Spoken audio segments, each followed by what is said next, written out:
j'habite en été. Il y a 12 km et demi de bord de mer. 4,5 c'est le champ de tir de la base Lensart, donc ils sont gelés automatiquement. Il reste donc 8 km qui attisent la convoitise de beaucoup de gens. Lorsque j'ai été élu en 2008, j'ai bloqué 2 projets. Et je pense que beaucoup de monde attend que je parte pour essayer de le relancer. Un contre les marines et un à Tropica, voilà, les marines de Brava. Voilà, c'est une des raisons pour lesquelles, en 2014, ils auraient bien aimé que je quitte la mairie. Voilà. Ça me permet de dire les choses à ma manière. Séverin Médori est un maire qui décide à un moment de protéger le PLU, le grand local. C'est lui qui l'a fait, autant pour moi. L'idée étant de protéger le littoral dont vous avez là, dont il vous a parlé, et ça gêne des intérêts économiques. Et donc, il reçoit tout de suite des menaces. Autre menace terrifiante quand même de ces SMS de prison, c'est on tire au pistolet sur ces vaches, parce que Séverin et de la maison aussi, il y a eu beaucoup de choses. Vous voyez que cette conférence, cette table ronde, la grande criminalité, fait le lien entre corruption, où on a tendance, non pas en faire des tonnes, mais à en parler plus facilement, la corruption des élus, le problème du plan local d'urbanisme, le problème du clientélisme, le problème du népotisme. Je n'ai pas dit qu'on en parlait bien, mais j'ai dit qu'on en parlait. Et puis on ne veut pas en France glisser sur le volet crime organisé, ceux qui ont un pistolet à la ceinture pour être extrêmement précis. Donc, autre cas d'espèce, et je passe tout de suite la parole, à Bruno Pirillo, on va changer exprès d'endroit dans la France, hein, on va aller à Paris, on va aller dans la banlieue parisienne, et là on va découvrir qu'un autre système s'est mis en place, et là ce n'est pas les criminels qui poussent vers les élus, il semble bien que c'est les élus qui produisent de la criminalité. Je te laisse la parole. Donc, bonsoir, je suis donc Bruno Pirillo, je suis conseiller municipal d'opposition à Corbeil-Essonnes, donc la ville de Serge Dassault. Donc, bon, voilà, l'histoire c'est au départ de mon point de vue un engagement politique. Moi, je décide en 1995 quand Serge Dassault devient maire. Voilà, je suis déjà militant politique, quoi, hein, engagé, et on se dit, voilà, on va essayer de... Ça nous paraît pas une bonne idée que ce milliardaire se pose de Corbeil-Essonnes, c'est à 40 km au sud de Paris, hein, dans la circonscription, on pourra peut-être aussi en parler tout à l'heure, dont le député est encore Manuel Valls. Hein. Donc nous, on a Évry à côté, et Corbeil-Essonnes, voilà, donc on a affaire à ces personnages politiques. Et donc nous on s'engage normalement, moi je m'engage comme un militant qui conduit des listes, qui se fait élire malgré tout conseiller général en 98, bien réélu en 2004, et là ils se disent si on continue comme ça, nous, une démarche politique essaie d'être un peu créative, citoyenne on va dire, mais très marquée à gauche, on essaie d'inventer des pratiques politiques un peu nouvelles, et là ils se disent si ils nous laissent continuer, ils vont perdre la mairie en 2008. Et donc en 2008, on a voilà, des histoires qui montent à nos oreilles, c'est-à-dire que le mot à la mode à Corbeil-Essonnes, c'est les fameuses enveloppes, les enveloppes de Serge Dassault. Et on a une ville qui est complètement noyautée dans tous les quartiers, c'est une ville très populaire, avec beaucoup d'argent qui circule. Ça va au-delà des dons d'argent, c'est aussi les personnes qui ont les casiers judiciaires les plus lourds, mais comme on a malheureusement dans toutes les banlieues ou les quartiers les plus défavorisés, voilà, une partie des individus qui essaient de s'en sortir de façon illégale, qui deviennent les relais les plus importants, ceux qui ont du charisme dans les quartiers, qui sont capables de convaincre 10, 20, 30, 40, 50, 200 personnes de voter pour Serge Dassault, qui vont devenir des relais d'un système assez redoutable qu'on va découvrir après, et qui donc sont des relais pour distribuer de l'argent. Ils ne font pas distribuer de l'argent, ils ont aussi monté des entreprises. Donc on a un nombre de boîtes de sécurité qui se montent, on a connu ça à Marseille d'ailleurs, et aussi, mais dans d'autres banlieues, en Corse, là où il y a de la rénovation urbaine, il y a donc des marchés, et donc on avait un système où quand des entreprises privées montaient la nuit, commençaient à rénover le quartier, tout était défait dans la nuit, je veux dire. Et donc les gars après faisaient pression pour dire voilà c'est dangereux, il faut avoir des marchés. Et ils ont eu plein de marchés de sécurité pour protéger voilà. Ils ont eu aussi des entreprises de nettoyage. Voilà. Et nous, on voyait bien que tout ça montait juste avant l'élection municipale de 2008. Et donc, la rumeur dit qu'on va gagner. Nous, on commence à créer un rassemblement qui peut être prometteur pour la municipale. Et là, moi, j'ai été menacé de mort en 6 mois avant les élections.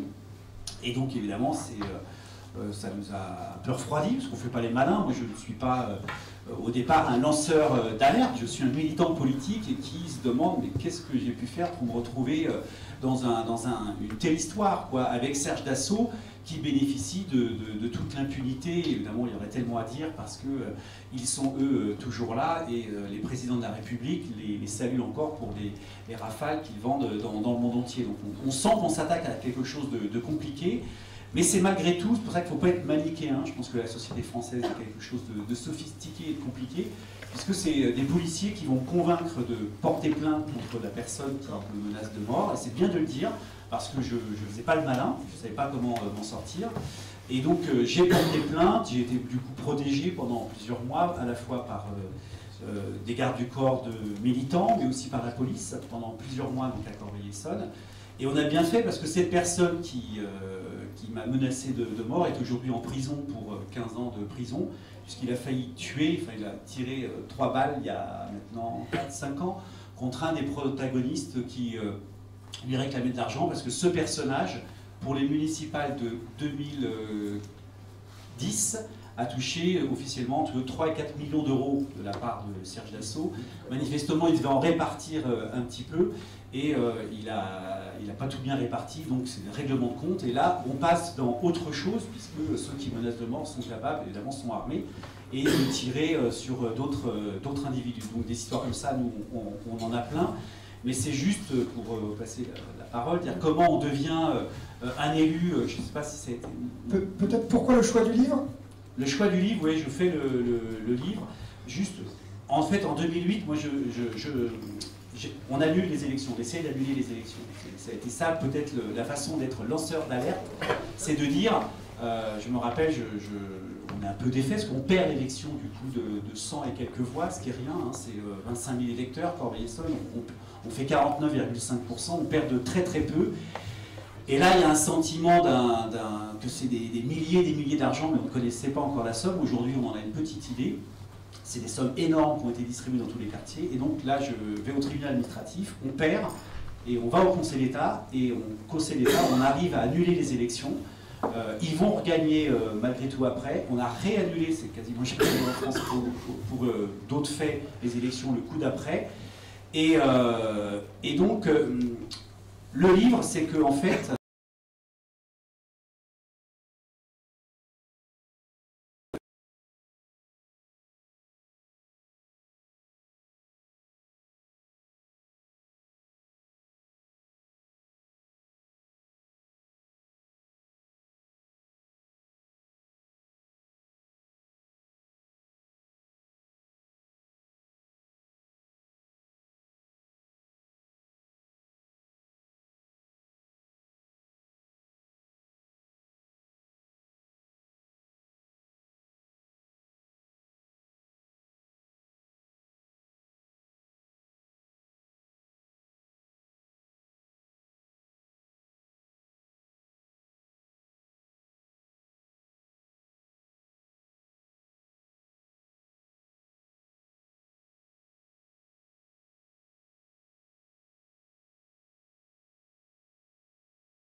travailler sur Marseille, d'abord sans m'en rendre compte en fait, parce que donc je suis né là-bas, j'ai grandi là-bas, j'ai étudié là-bas, évidemment j'ai fréquenté les bars là-bas.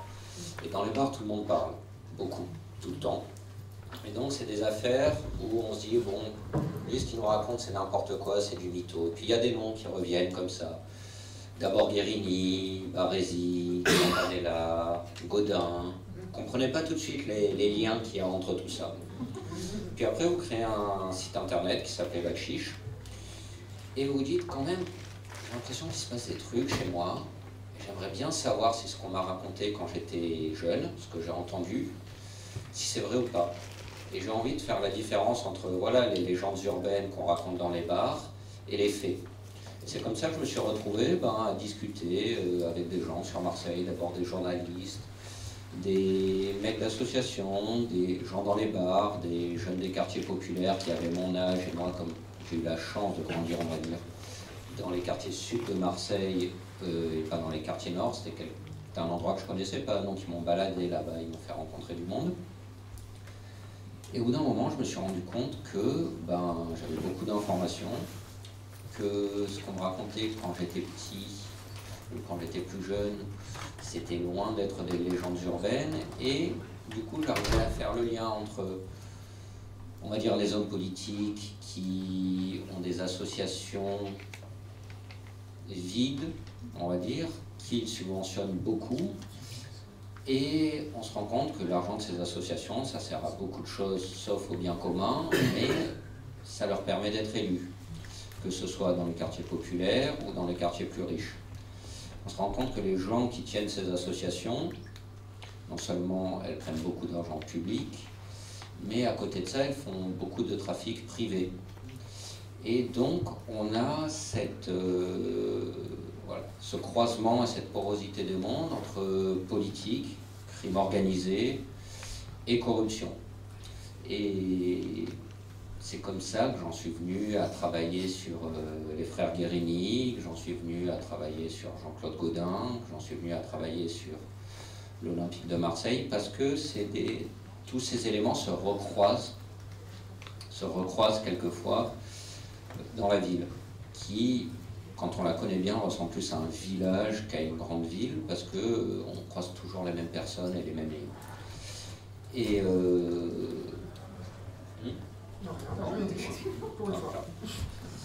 et voilà, non, et c'est pour ça que, pour essayer de tout synthétiser, je me suis dit qu'il fallait que je fasse un livre, notamment, voilà, tu vois, j'ai rapproché, voilà, le livre. Est-ce que c'était dans ma tête pour alerter? Je me sens pas du tout comme un lanceur d'alerte. Il en existe à Marseille, il y a des gens qui alertent sur les choses. On va dire, j'essaie plutôt d'enquêter, de faire passer d'expliquer la réalité des choses. Et pourquoi j'ai décidé de faire un livre, et le livre que tu as préféré, c'est un livre que j'ai écrit à la première personne, parce que, avant tout, Marseille, c'est une ville que j'aime. C'est ma ville, c'est chez moi, et je vois qu'il y a des choses qui empêchent son développement. C'est des choses qui participent au fait qu'il y a 30% de personnes à Marseille qui vivent sous le seuil de pauvreté, que c'est l'une des villes, pourtant, les plus endettées de France, que c'est l'une des villes où on paye le moins d'impôts en France. Et c'est l'une des villes où il y a énormément d'argent public qui circule. Donc en gros, c'est une équation que j'ai eu envie de mettre sur la table, parce que voilà, pour moi, Marseille vaut beaucoup mieux que les gens qui la dirigent d'abord, et qu'elle a tout pour devenir une grande ville développée et que les gens y soient heureux, et actuellement, c'est pas le cas.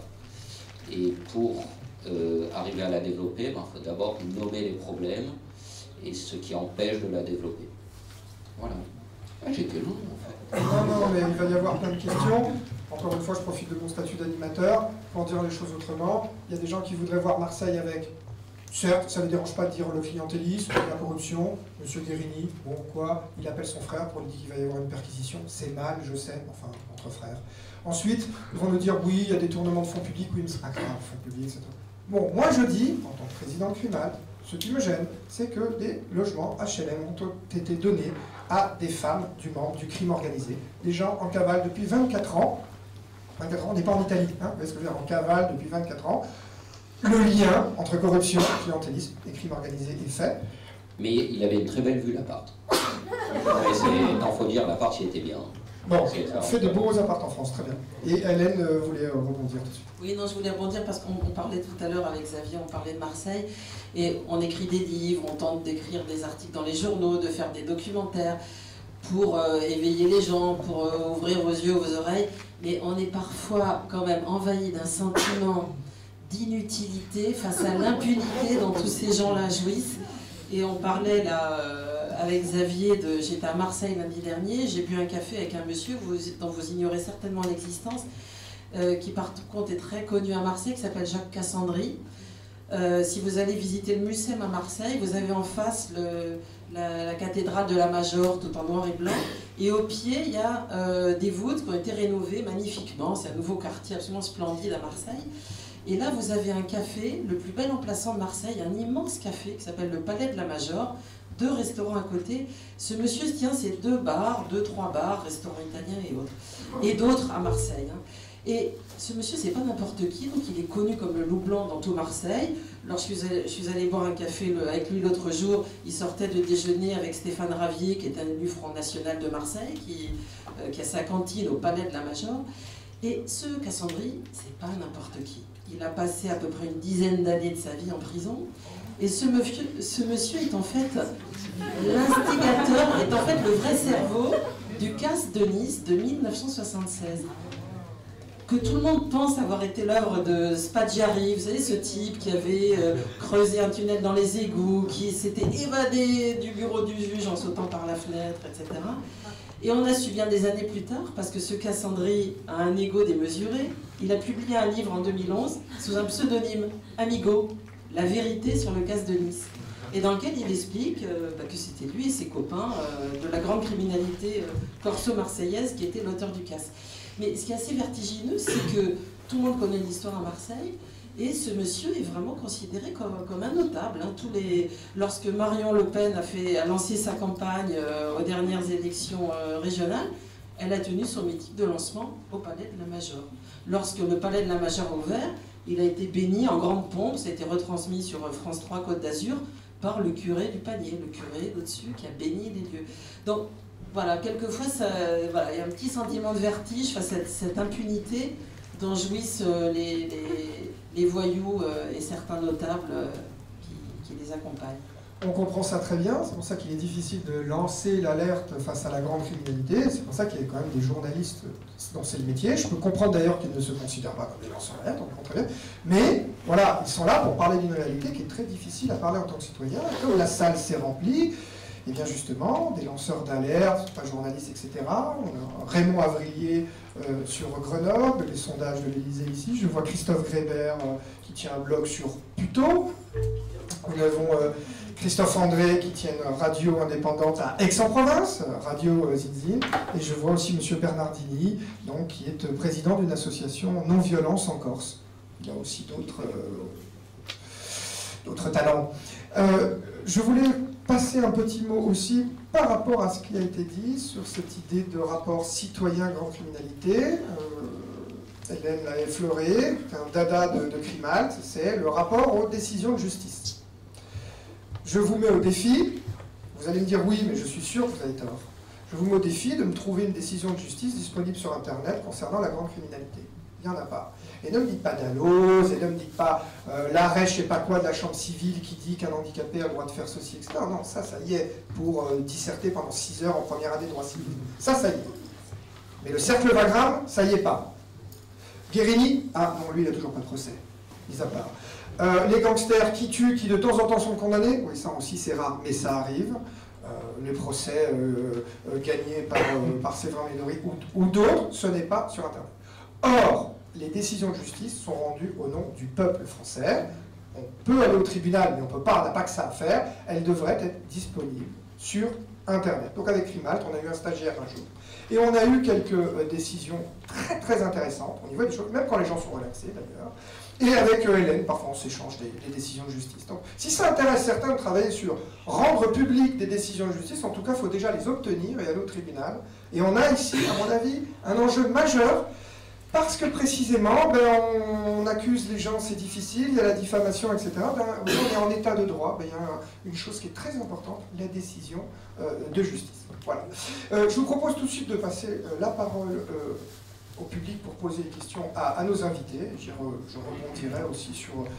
N'oubliez pas de m'interroger sur qu'est-ce qu'on peut faire, hein, aussi, parce que c'est un peu lourd la conférence. Allez-y.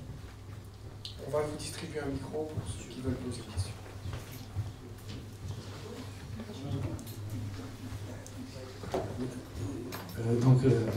Si vous voulez intervenir, tout de suite rebondir sur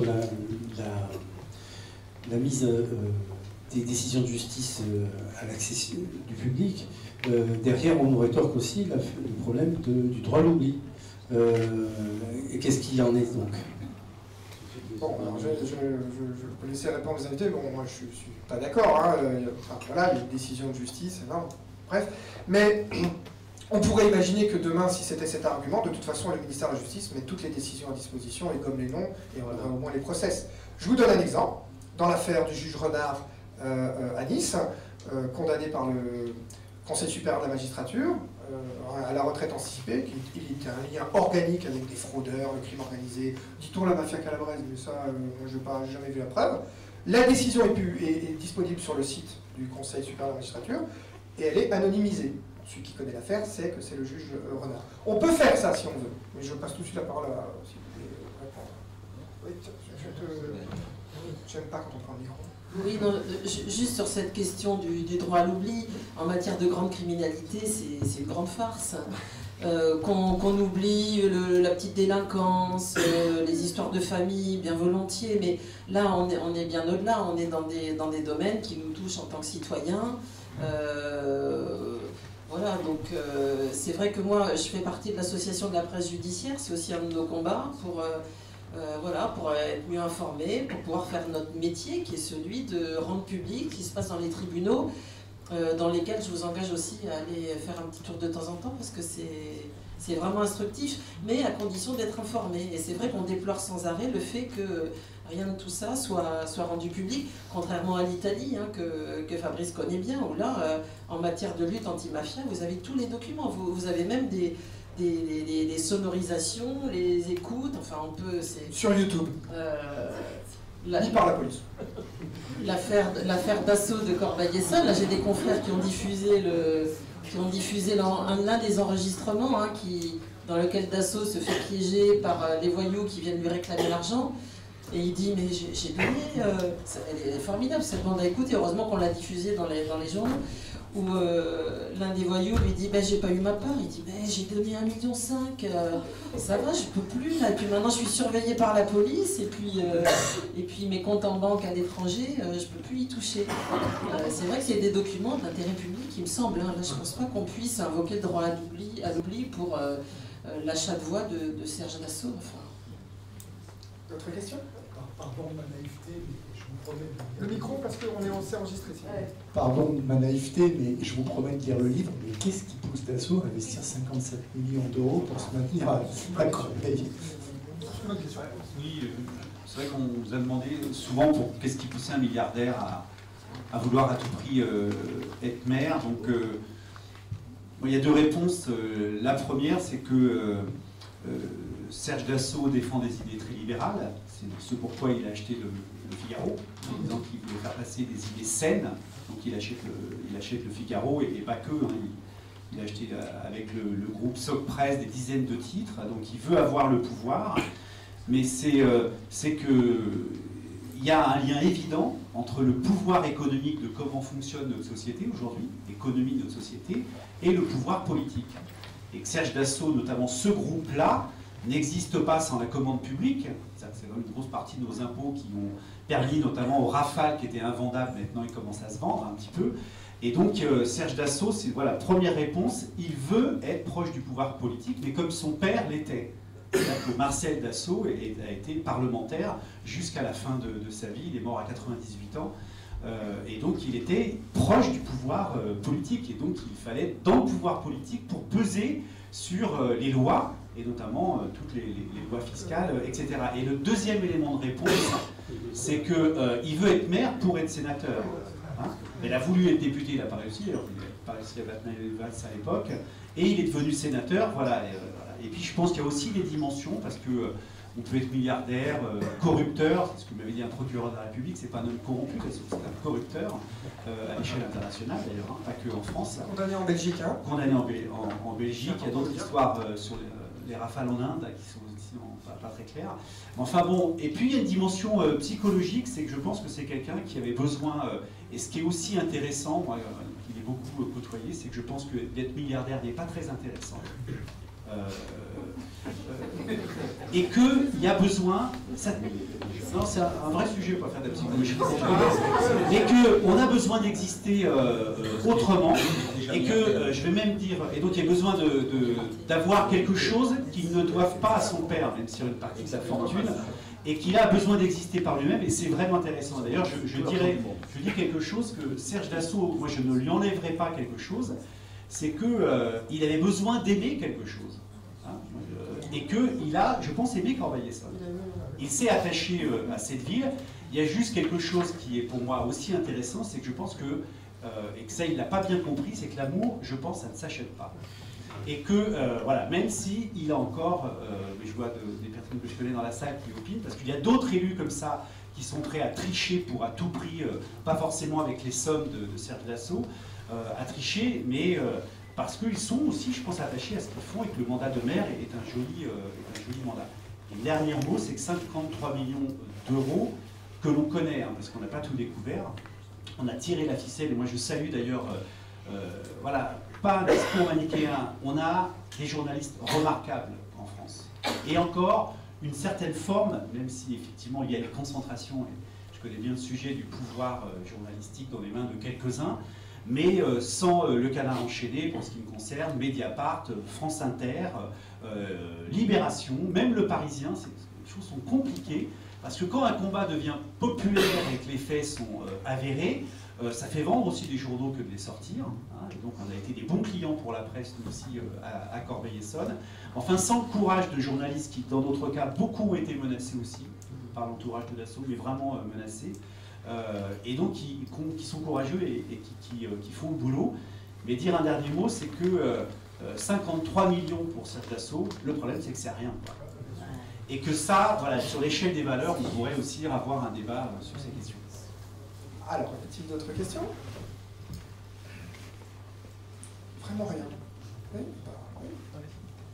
Mais vous avez envie de citer Scarpinato, Roberto Scarpinato, le procureur, le seul des trois qui n'ait pas été assassiné en Italie. Et il dit « La France possède une tradition ancienne du crime organisé qui remonte après-guerre. Les clans marseillais en est un exemple. » Alors je saute, je vais un peu plus vite. Et il dit « Il faut comprendre que les mafias pratiquent la violence d'usurpation brutale dans certains territoires pour assujettir... » Alors il faut que j'avance un peu, pardon. Et là, je crois qu'on est dans le cœur du sujet. Je suis trop lancé, excusez-moi. C'est le problème de la lecture. Hein. Oui, monsieur. Assujettir les populations sur un territoire. Oui, sur le territoire. En fait, grosso modo, c'est que tout cet argent du crime organisé est réinvesti dans l'économie légale, ce dont tu parles souvent, et qu'en fait, les mafias, aujourd'hui, ont mis en intraveineuse toute notre économie et ont pénétré tout le marché légal. Voilà. Alors, c'est effectivement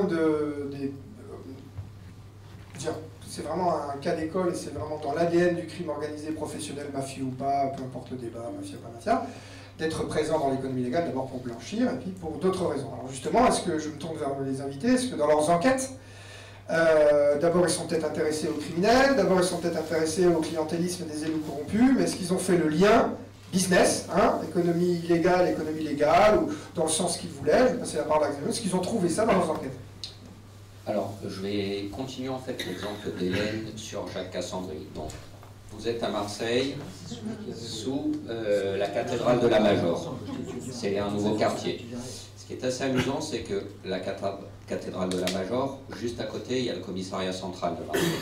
Okay. Donc, le commissariat central de Marseille a la vue, les bureaux du commissaire central. Il donne, c'est une belle vue sur le port autonome de Marseille. Et donc, il voit le restaurant de Cassandry. Et il ne voit pas que celui-là.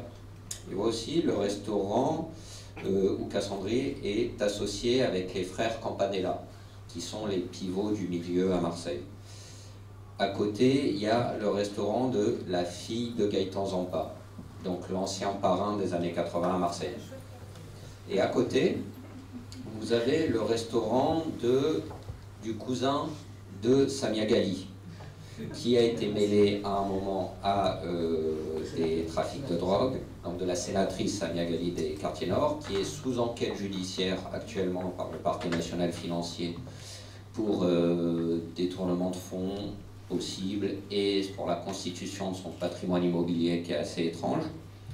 Et donc vous voyez, ça c'est le nouveau quartier de Marseille, qui a été vendu par Jean-Claude Gaudin, donc la majorité de droite, large, qui a été vendu pour le renouveau de Marseille. Et donc, qui peut s'installer dans ce nouveau quartier et payer des loyers, et qui symbolise le renouveau de Marseille? Des gens qui soit ont été déjà condamnés et qui font partie de la grande criminalité et qui sont à la fois du grand banditisme, des délinquants en col blanc et des corrompus ou des corrupteurs politiques. C'est ces gens-là qui s'installent là. Donc ça envoie un signal aussi à toute la ville, du nord au sud de la ville, c'est vous voulez réussir, c'est pas grave. Si vous truandez, l'important c'est qu'à la fin vous aurez le blanc-seing des autorités. Et c'est ça en fait qui est assez terrible et qu'il faut expliquer et réexpliquer, c'est que la grande criminalité, la corruption, le détournement de fonds publics, ça concerne tous les citoyens.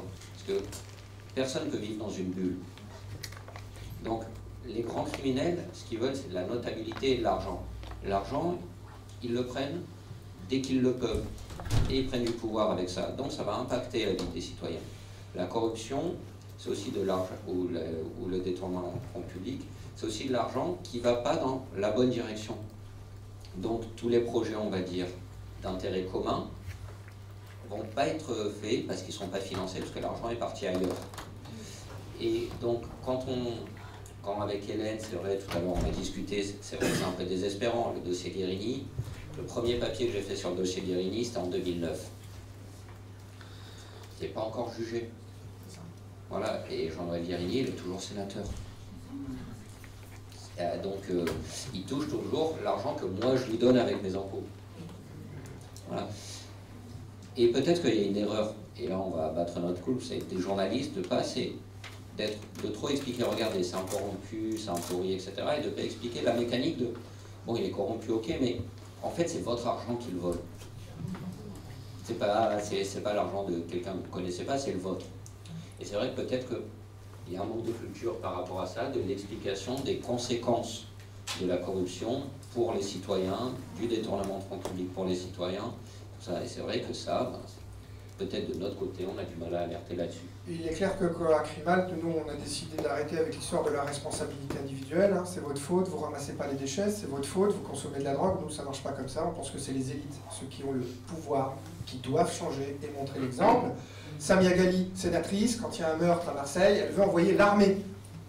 On n'envoie pas l'armée pour lutter contre le crime organisé. On prend des mesures dont on reparlera, j'espère ne pas oublier.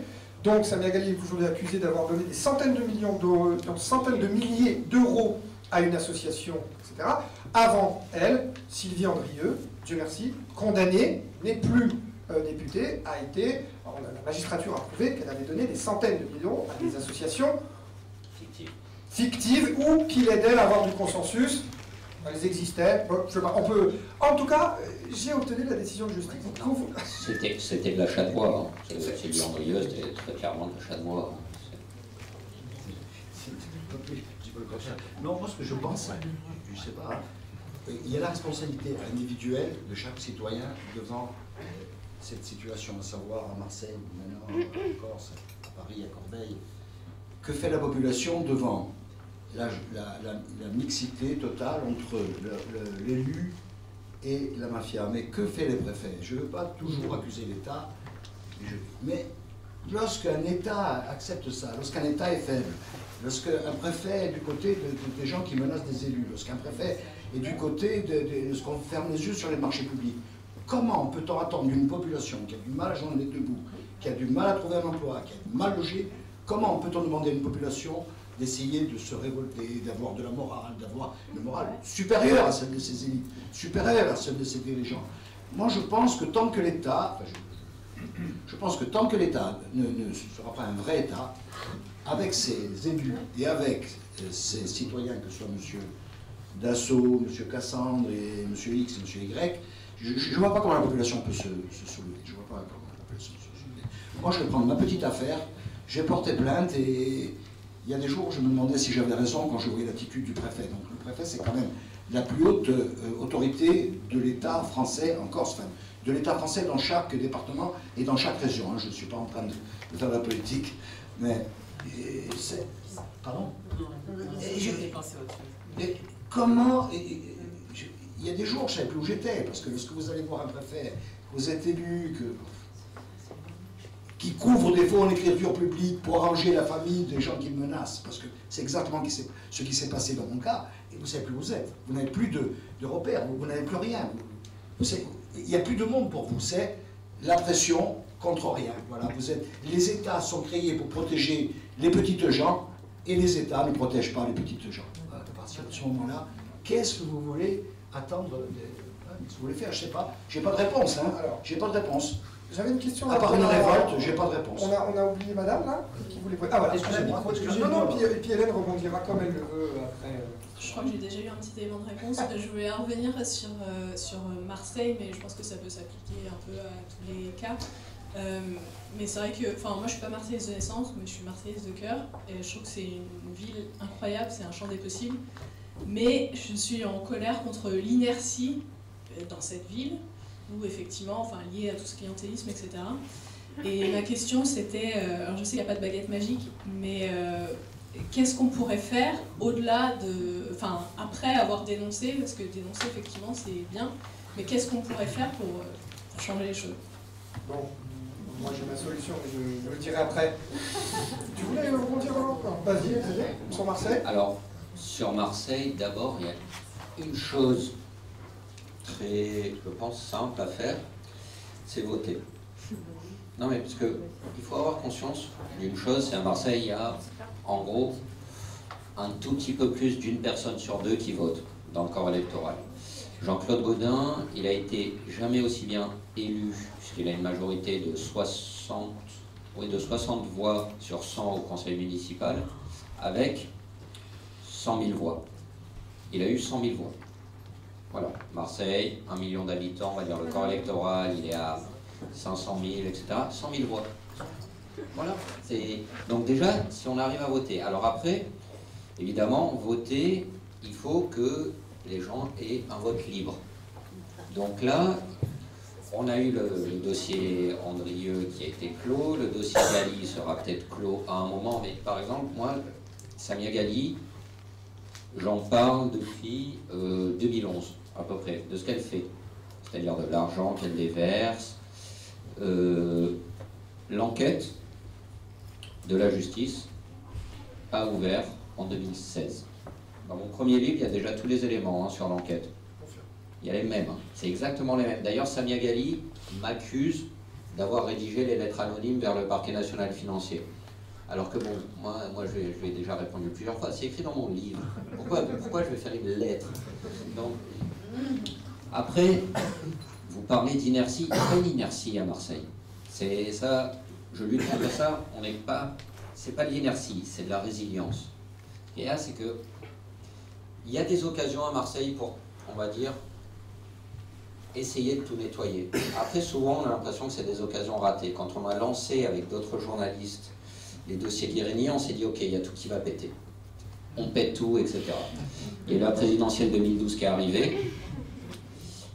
Donc là, tous les hommes politiques gueulaient, regardez, on va nettoyer Marseille, etc. Et puis après l'élection, le président de la République s'est rappelé qu'il avait souvent été élu avec les voix de Jean-Paul Guérini à la tête du PS. Voilà. Et donc, ben voilà, c'est retombé. C'est retombé.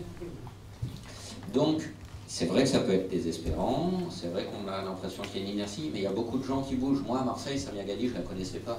Qui c'est qui m'en a parlé? C'est des habitants des quartiers nord, des jeunes qui m'ont dit, non mais, t'imagines l'autre, elle veut nous envoyer l'armée. Attends, on va t'expliquer comment elle fonctionne, Samia Gali. Et ils m'ont montré. Donc voilà, il y a des gens qui bougent. Après, ça va prendre du temps. Et cette inertie, enfin, pas cette inertie, mais cette résilience qu'il y a, c'est que pour changer les choses, il faut du courage politique. Et il faut une volonté qui ne va pas à 6 mois. C'est-à-dire ça prend 5, 10 ans à changer les choses là. Et politiquement, c'est pas rentable. Politiquement, pour les hommes politiques, c'est pas rentable. Donc moi, ma théorie, c'était qu'il fallait mettre Marseille sous tutelle. Bon, il n'y a pas grand monde qui me suit là-dessus. Et voilà, il y a toute une génération à changer d'hommes politiques. Et donc, tant qu'à les changer, autant mettre Marseille sous tutelle. Il y a Bruno Pirio qui veut nous dire s'il y a de l'inertie à Corbeil-Essonnes. Et quelles sont les solutions? D'abord, en fait, parce qu'évidemment, on peut avoir affaire à des villes ou des situations qui sont exceptionnelles. Et donc, c'est vrai que l'histoire de Corbeil, vu les sommes d'argent et la personnalité de Dassault, c'est un de nos problèmes, c'est-à-dire ça intéresse personne, ou ça intéresse, mais comme un roman, mais ça n'existe pas ailleurs. C'est trop gros. Voilà, puis après il y a la Corse, il y a Marseille, et puis d'abord une chose, parce que c'était pour la question de tout à l'heure, c'est que il faut d'abord jamais désespérer. Nous, quand on a tiré la ficelle des dons d'argent, un jeune est venu me voir une fois, c'est un système redoutable, il me montre un virement qui vient de l'entourage de Dassault, et il me disait, mais je dis, mais pourquoi vous me le montrez? Moi j'ai toujours essayé d'être prudent en disant, mon bureau était à Évry, en plus à côté du tribunal et de la police, il disait, allez là ou allez là, mais pourquoi vous... Voilà. Il me disait, parce que je vais prouver à Dassault que je vous ai montré que j'avais déjà touché de l'argent, et comme ça, il aura peur, et donc il m'en redonnera.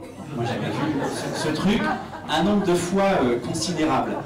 Et là, il me laisse la photocopie d'un virement un peu. Voilà, je ne dirais évidemment pas comment. Ce virement, avec le nom d'une personne, est arrivé sur le bureau de la police, quoi. Hein, la brigade de lutte contre la corruption à Nanterre, et Tracfin. Et le nom de la personne, c'était Gérard Lima. Personne connaissait Gérard Lima à l'époque. Et il se trouve que Gérard Lima est un des comptables du groupe Dassault installé en Suisse. Cette personne, par la police française, a été suivie dans toute discrétion, tous les virements bancaires de cette personne, donc d'un des maillons du groupe Dassault, a été suivi pendant des années. Et c'est là qu'ils ont découvert les paradis fiscaux de Serge Dassault aussi.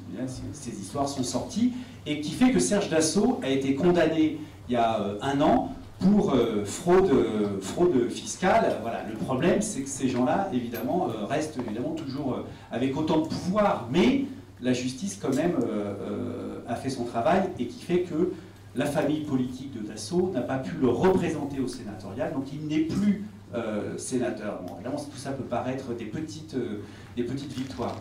Mais donc voilà, le lien entre la criminalité, les paradis fiscaux, donc qui sont un combat essentiel, et ça beaucoup de monde et de journalistes y travaillent, est un combat. C'est pas que Marseille, ce que je disais tout à l'heure, ou la Corse, c'est que c'est le clientélisme. On a affaire aussi à quelque chose qui marche, et qui marche dans plein de banlieues, qui marche partout.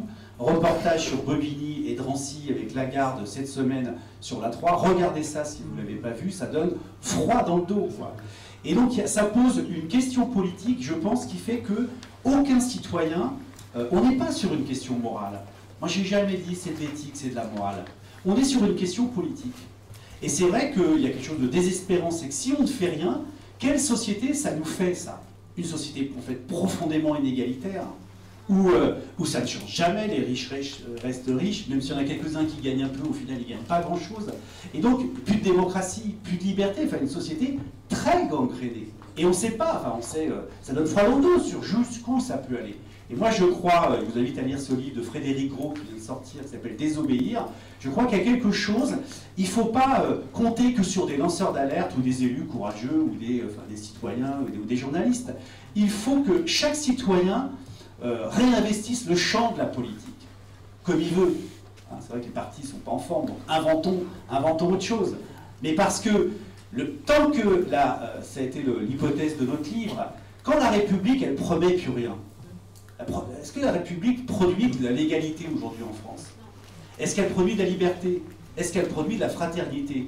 Eh bien, quand vous avez la possibilité de vous, surtout quand vous vivez d'un milieu où c'est plus difficile, quand il y a la possibilité d'avoir quelque chose, un travail, un logement, de l'argent, par un moyen qui n'est pas celui de la République, voilà, ça marchera toujours.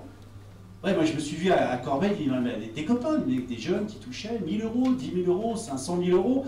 Je dis merde, et qui donc allaient voter Dassault. Mais ils disaient, mais qu'est-ce que t'as quoi à me proposer, toi?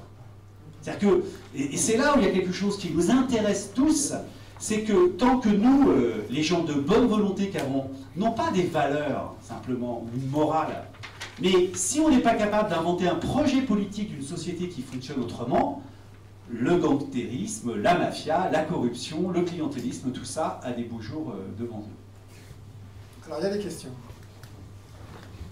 Je vais faire le malin. Parce qu'il m'a désespéré, notre ami marseillais, là. Parce que,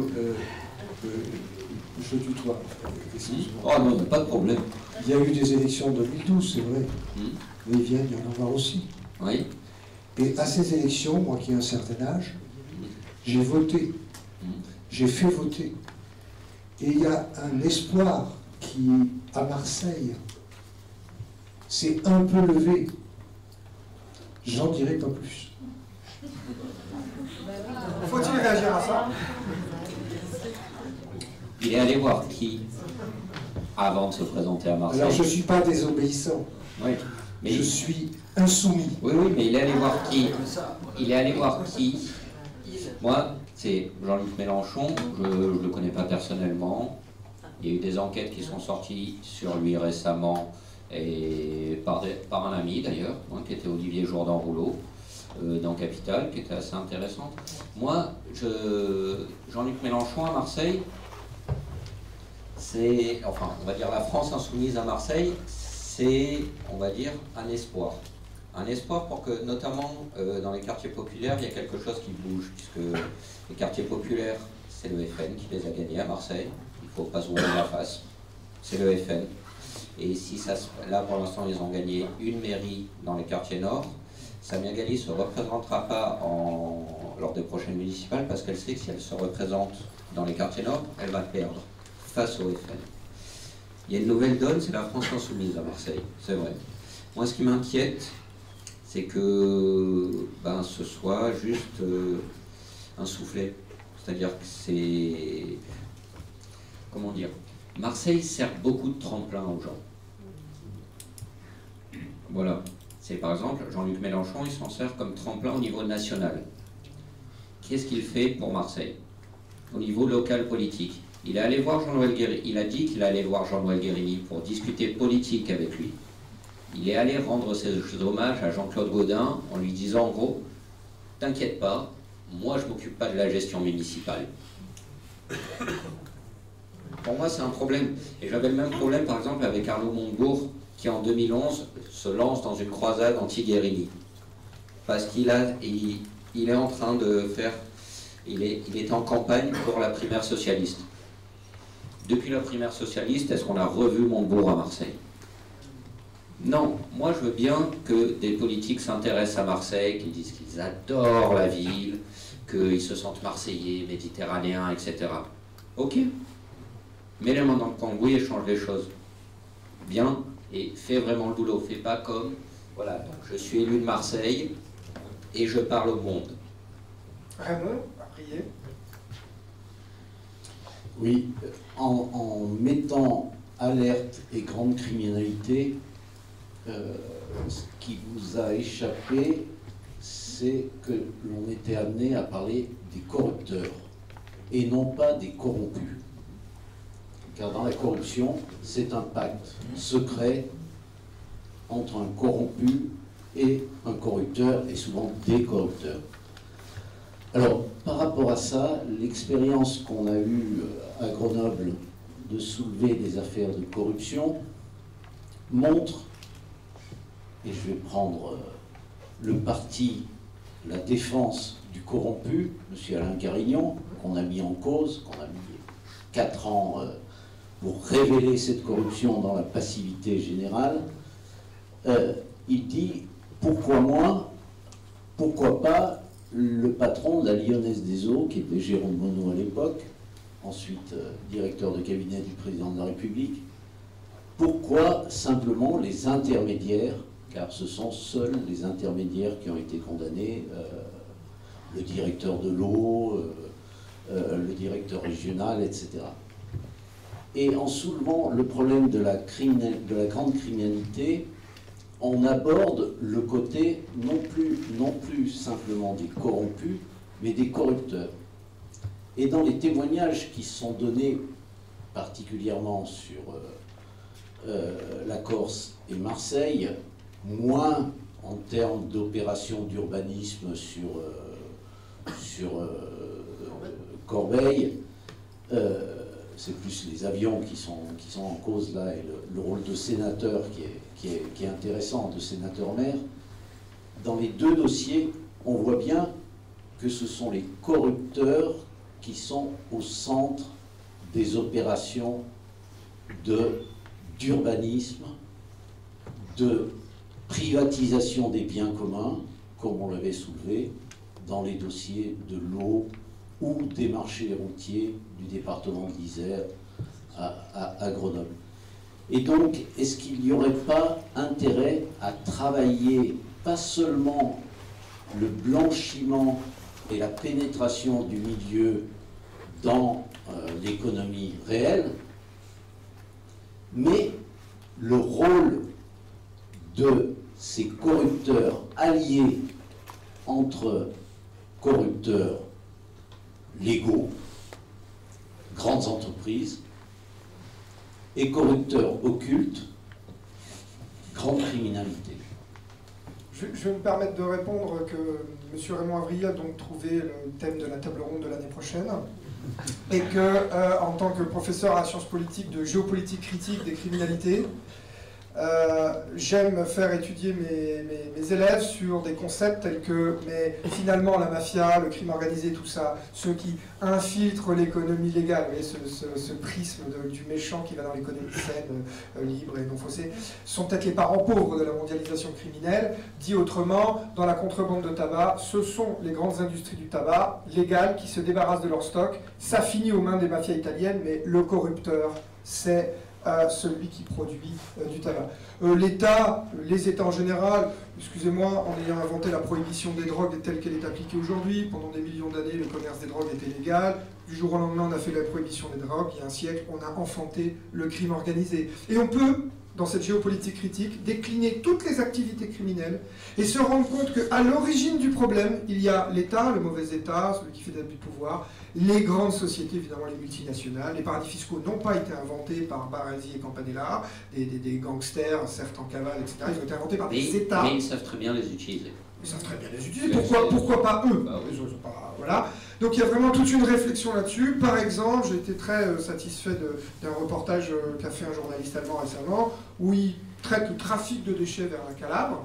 Et on aurait pu rester sur un stéréotype de ces méchants mafieux qui enterrent les déchets, et on découvre que Veolia est responsable de manière structurelle, grâce notamment au témoignage de Jean-Luc Touly, autre lanceur d'alerte, qui dédicacera son livre. Mais si, ici, les invités veulent répondre sur les corrupteurs, je leur donne la parole. Alors moi je pense que, en Corse, pendant des années, il y avait le FLNC qui mettait des petites bombes, et donc l'État a aidé les mafias à s'installer pour lutter contre le FLNC. Ensuite, le FLNC a déposé les armes. Depuis, les équipes entre guillemets, de voyous, de mafieux corses ont été décimées, beaucoup entre elles. Et je pense, comme les nationalistes ont gagné des élections, qui vont regagner des élections, que l'État va re-aider des mafieux à se réinstaller en Corse dans pas longtemps. Et pardon, mais ça va dans le sens de ce qu'a dit monsieur. J'avais une question, je rebondis sur ce que vous venez de dire. Est-ce que c'est ça qui pousse un préfet, aux fonctionnaires de la République, je ne peux pas vous répondre à votre question. à couvrir des faits de... Je ne sais pas, je pense pas. Je pense à l'époque c'était pas ça, mais c'est incroyable. Je ne peux pas parler. Je sais pas. Alors, Hélène, sur la Corse? Oui, juste sur la Corse et le rôle de l'État. Juste un petit exemple de la lâcheté bien souvent des services de l'État.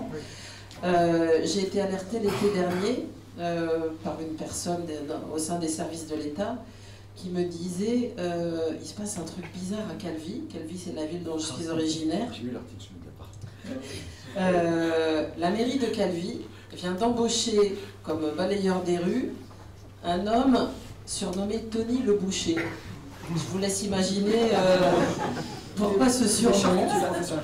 Donc c'est un membre connu du grand banditisme corse qui venait d'être condamné à plusieurs années de prison, mais qui pouvait, puisque ces gens-là ont aussi les moyens de payer de bons avocats, qui pouvaient bénéficier, éviter d'aller en prison s'ils pouvaient montrer une feuille d'embauche, etc. Et donc le maire de Calvi lui a très gentiment, embauché dans les services municipaux. Le préfet était bien sûr au courant. et à fermer les yeux. Alors, bon, moi je veux bien, de temps en temps, je suis un petit peu, comment dire, inconsciente, donc je publie ça dans Mediapart. Les services de police, tout à coup, se sont réveillés, se sont dit « Ah oui, mais au fait, oui, peut-être qu'on pourrait finalement… » Donc bref, ils sont allés le chercher, ils l'ont remis en prison, je ne sais plus quel prétexte ils ont invoqué, mais est-ce que c'est vraiment mon boulot, à moi, de journaliste à Mediapart, de dire « Attention, Tony Le Boucher vient d'être embauché à l'Américaine ». Il me semble que les services de l'État auraient pu faire leur boulot. Pourquoi ils ne l'ont pas fait voilà. Pourquoi ils l'ont pas fait? Peut-être aussi parce que voilà, bon, personne ne sera au courant et puis voilà. C'est aussi près que ça rejoint dans l'affaire Jacobi le fait que peut-être qu'il y a des accords entre eux, enfin on ne sait pas, on est peut-être trop loin. Alors moi je vais aller beaucoup plus loin. Xavier, moi je vais revenir sur les corrupteurs parce que bon, Veolia c'est quand même un truc à Marseille, on a beaucoup vu, on voit encore leurs camions.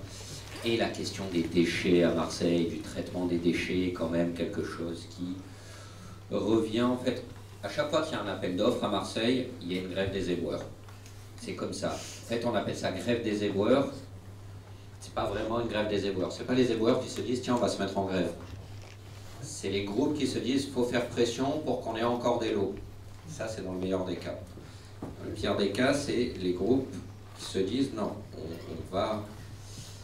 on va faire grève, on va tout bloquer pour avoir absolument tous les lots.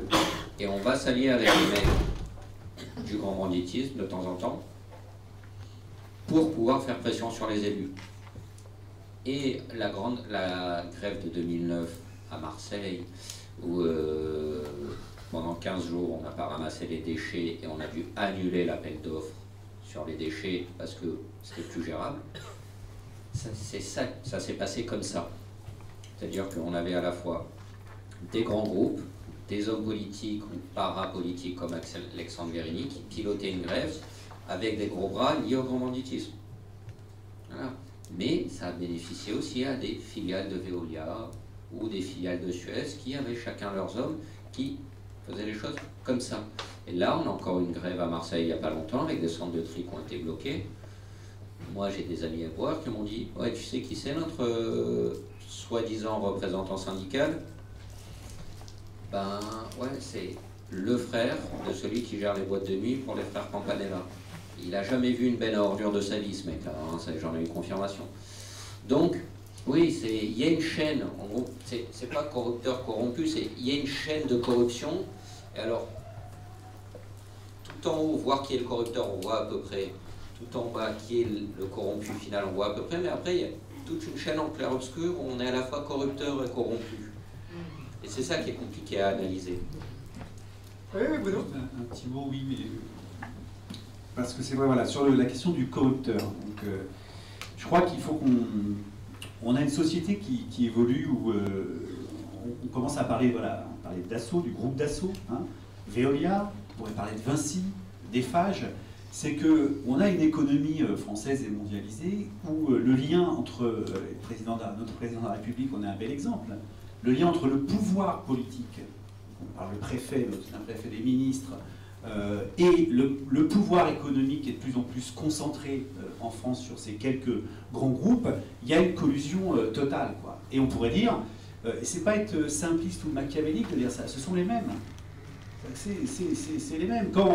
Quand Dassault est mis en examen et que Hollande, au salon du Bourget, l'aide à monter les marches d'un avion, et Hollande, qui avait toujours le petit mot pour dire, drôle, c'est encore l'État qui vous soutient, Dassault.